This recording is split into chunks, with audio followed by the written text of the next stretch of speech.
మధ్యాహ్నం 12 గంటలకి అట్లా మా షాప్లోకి బట్టలు కొంటామని చెప్పి ఫస్ట్ ఒక ఇద్దరు, తర్వాత ఒక ముగ్గురు ఐదుగురు ఆడోళ్ళు రావడం జరిగింది.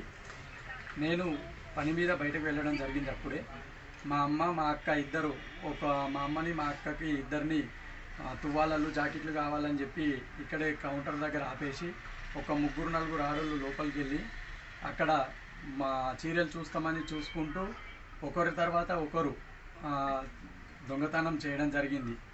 అట్టి చీరలు వాళ్ళు చీరలు కాబట్టి లోపల పెట్టుకోవడం జరిగింది.